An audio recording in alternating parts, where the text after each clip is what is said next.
If you're ever looking for a standing reformer workout because you already sit long hours during the day, here is some of the exercise that you can have a look, maybe add into your program.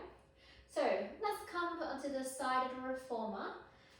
Let's go to the left side of the reformer first, and then place your back foot up against the shoulder block. You go for a light spring. A heavy spring will still do. You're going to lean forward into a 90-degree flat back. Squat down on that standing leg and go push your carriage out and slowly bring the knees back in. You can definitely do this without hands to challenge your balance a little bit more.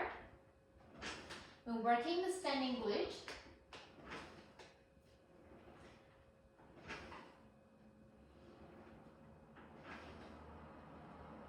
Easy. And then from here, an easy progression would be to stretch the front leg and then to lunge back down.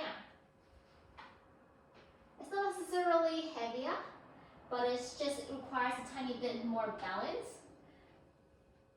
because your body is also changing in angle and you're squatting up and down on your front leg. So to make sure your standing leg stays really nice and strong, rigid to the floor, so then you can perform this exercise without wobbling side to side or front to back. Whenever you lunge down, your weight go in between the two legs, and then when you come back up, you shift your weight forward a tiny bit more. From there, a nice progression would be keep the bed still, and then just bend the bottom back leg, and then go stand back up, down, and up. You can do everything in this series on a long box placed next to your reformer, or if you want more instability challenge, go for a Bosu, or even like just a small Pilates ball underneath your heel. So anything that you place underneath your standing leg will elevate that standing side and allow you to have more range. Okay, from there, we'll take it to a flying lunge. So you're going to place your hands onto the foot bar. Make sure the foot bar is secure. You're going to open the bed just like what you did with the lunge. And then when you close it, you're going to kick the leg to the back and then land back down. You're going to kick and land. So you can close the bed all the way in before you slide back out. Look down, look up. Curl in, out. You can also take that leg into a curl. Release, curl, release. Last two. This is a good one to pump up your cardio a little bit more. Okay, there's still tons of millions variations that you can do here, but basically that's the gist of a lunge, scooter, flying lunge, tiger lunge, however you call it, series. From there, before we go to the other side, we can actually come up onto the reformer, but put on a few more springs. So 1.5 springs, 2 springs should be fine. You're gonna stand up onto the reformer with your heels up against the shoulder block. This is called the elephant. It's usually a good one to finish after class because you've got that stretch down the back of your legs, but at the same time you're stretching it under low, not just like static stretches. So place your hands onto the foot bar, but without pushing or putting too much weight over it. So you can see my hips are still right above the shoulder blocks. From there, you're gonna open the carriage, slowly bring it back in. You're not moving your body forward and back. You're almost thinking you've got no hands on the bar and just pushing the bed in and out, purely with the back of your legs. It's up to you whether you want to stretch your legs or keep it bent. People with tight hammies might want to keep their legs bent. I like to keep my legs bent just so I can really feel work from the back of the legs. Torso wise, you also got a few choices here. You can go for a nice flat back, or you can go for a round elephant back. So that in a round elephant back, you will always scoop your tummy up to the side to create space for your thighs to swing back in underneath yourself. If you go for chest brain, you can try a single leg version. Some people call it arabesque. Same deal. The back leg is not lifting and dropping. It's only the bottom leg that is moving in and out. Everything else stay completely still, trying to keep the weight back so that every time when you bring your carriage in, you're almost feeling you're falling backwards. You won't actually fall backwards just because you have got the foot bar here that you can pull onto. The back leg doesn't have to be high unless your aim is to get that split going.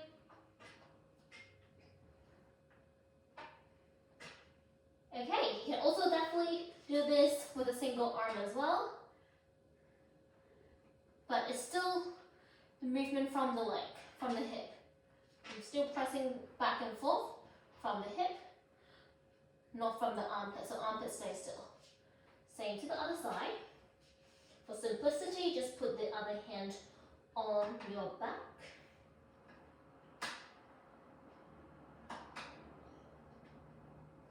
Okay. So these are some of the exercises that you can do on the bed. Let's go on to the other side. Let's repeat and revise that lunge series. So the first one, you're going to stand next to the carriage, lean forward into a 90-degree forward bend with a flat back. You're going to push the carriage in and out with your back leg, slightly squat down on your front leg. As for the second one, you keep the back leg straight, so you're always pushing into the shoulder block. And just stand up from your standing leg, and then lunge back down, and stand up, and lunge down. So at one point, when you come up, you might feel that stretch down in front of your leg, and then go back to that diagonal, and up, diagonal, and up. Both sides of your body go up and down together, even though you're on a split stance, single leg. Try to square up your torso so then you can stay on balance. The next one, you're going to hold the carriage still with both legs straight and just lunge up and down. This is a decreased range because I've got a pretty high reformer here with my short legs. So then the other way to increase the range would be those options that I've just mentioned, putting box underneath your standing leg or a bosu or anything that you can think of to elevate your standing leg.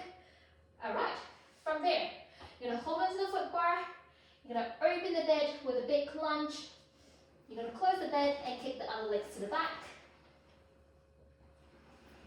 You don't have to kick it, you can keep it underneath you, but I just find that a bit more momentum when you can actually kick something and push the floor off to take you off into that scoop position before you land back down. Remember, you've got this kind of flamingo shape as well. Some people also extend the leg across the body to the other side of reformer, like this. That will require some more twists and abs and core. Last one. And we're done. Alright. So then, we have got lunges facing the front. We obviously got lunges facing the back and also to the side. The one facing the back will be purely be on the side of the bed, have your toes up against the block and pushing in and out. It's more like a split. You can also do this kind of movement actually on the bed, but that will be more of an advanced exercise. So anything that is just being done around the reformer, this is one of the choices that you can extend your front leg and slowly back in. Again, if you want more range, more challenge, elevate your bottom leg with a box. Okay, sideways, you face inwards of the reformer, and then you can place the other foot flat with the outer blade up against the shoulder block. Back to that little squat position, body flex into a 90 degree and you're going to press your carriage in and out. I call this a spider press.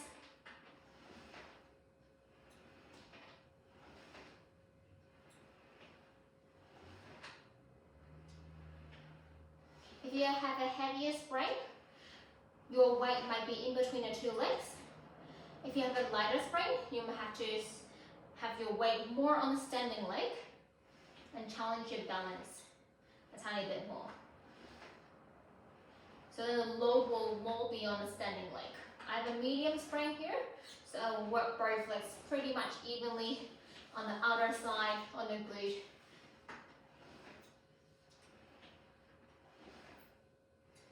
Okay. And then from there, you can also do the standing leg version. So keep that leg straight this time and only squat up and down with that standing leg. Again, if you want more range, elevate that standing leg, standing on a box. Okay, so I'm not going to do the other side, just so you don't have to look at my bottom. But there's also another way to target the outside of the leg, still in a standing position. But we will be coming forward of the reformer, so this time face out. For this one, you have one knee, basically the knee closer to the shoulder block will go up and kneel, up against the shoulder block. Take the other leg into a turn-out position, doesn't have to be crazy turn-out. From there, arms down by your side, I like to do it like a star, open and close, open and close. So even though one knee is kneeling, the other leg is standing, you're basically pressing out evenly and have your weight in between two legs. So you can see my torso always stay right in between my two legs. There. I like to take my arms in a different variation as well. When you close, you can go for some side bend.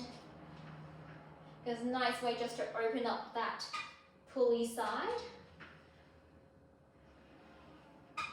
So make use of the bed and work your glute at the same time, stretching out your body. Win-win. And you can also take it to a twist. So when you close the bed, you twist towards the foot bar and try to connect your foot bar arm to your back foot. Yeah. So it's still the same series of exercise, but you're just adding extra spices to it. Okay, so that's one of the ways to work your outer glutes, but standing on a different direction. For the inner thigh, we have got a few options here. It's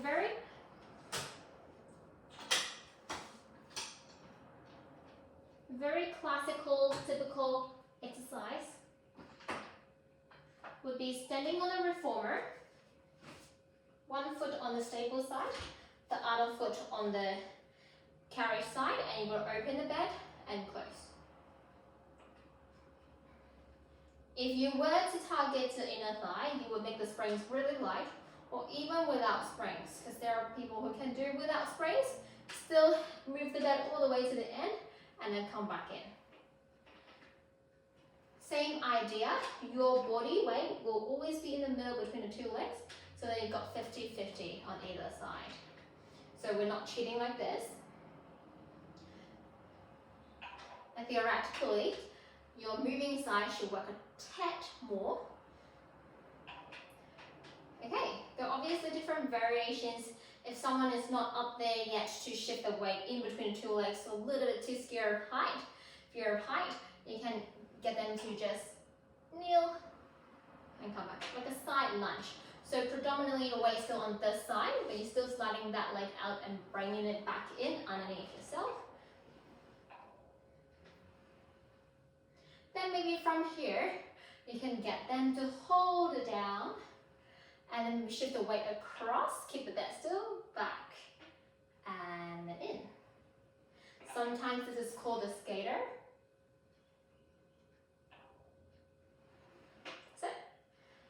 And you tear it down. Imagine sticking your bum out to the back window.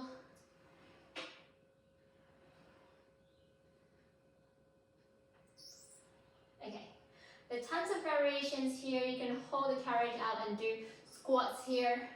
Most of the time, when you ask people to just hold it out there halfway, a little bit wider than your shoulder width, and do stuff that involves your upper body, hip, is still working their inner thigh tremendously. You can also do forward fold, this.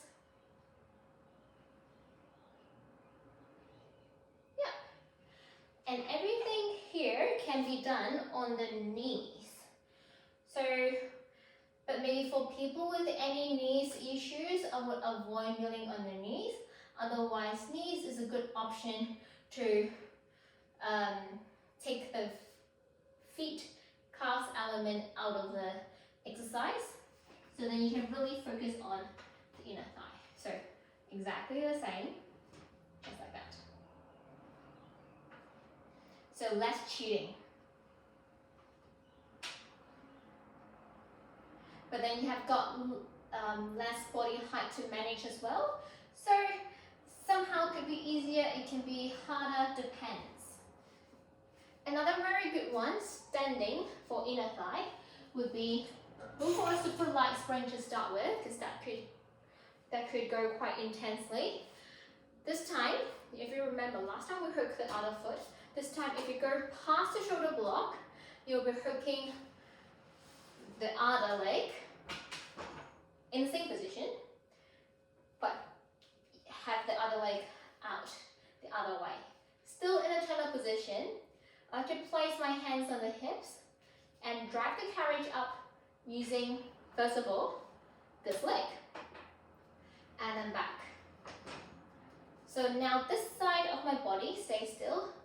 You're just using this leg, standing leg, bend it and pull your, let's say, pelvis, whole body up above that standing foot, and then release. Pull and release. So finding that connection between your bottom heel to your same side sitting bone, that sit bone there, will really help you drag the bed forward and back. Okay.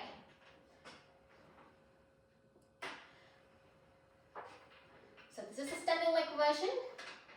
The kneeling leg version will come like this. You keep your carriage still, you don't move your torso, but you just bring the knee in and out. So very obviously different here, because my bottom knee is coming in across my midline before I swing it back out. In, swing it back out. In. Yeah, no sideway travels. You might feel that a little lift and draw in from your pelvis as if you're pulling up your pants just to get that knee underneath yourself, create that space. And you definitely want to exhale when you bring it in. It can be a tough exercise when you put on more springs.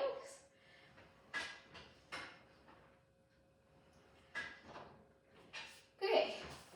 All right, from there, we'll do some exercise for the back of the legs. So another area of the reformer that we haven't really stepped into will be the well of the reformer. So if you come here, according to the leg length, you might need to stand forward or back a little bit. For me, here is totally fine. You're going to place your left foot in the middle center of in between the two bed frame. Hook the other foot up onto the shoulder block. From there, square yourself up to the front, and you're going to bend and pull the carriage in, slowly back. Bend, pull.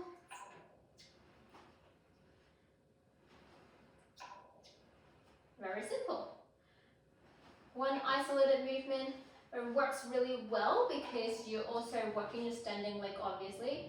Balance, control, and you can always dial up more by adding more springs. So you can really work on that progress by adding linear weight. You can also add rotations if you want to make it fancy. Okay, if we have the back of the leg, we'll have the front of the leg. So the way we do it is to turn around, face the back, have the hands on the corners of the bed frame, or some bed does have that, some bed do have that long poles for the pulleys. You can also grab onto that one. So I'll just go down, yeah. Hook your foot over the shoulder block, lengthen out your torso, and then pull the carriage in, slow release. Pull the carriage in, slow release. Obviously, you don't really have to hold on to the bed frame if you have got that balance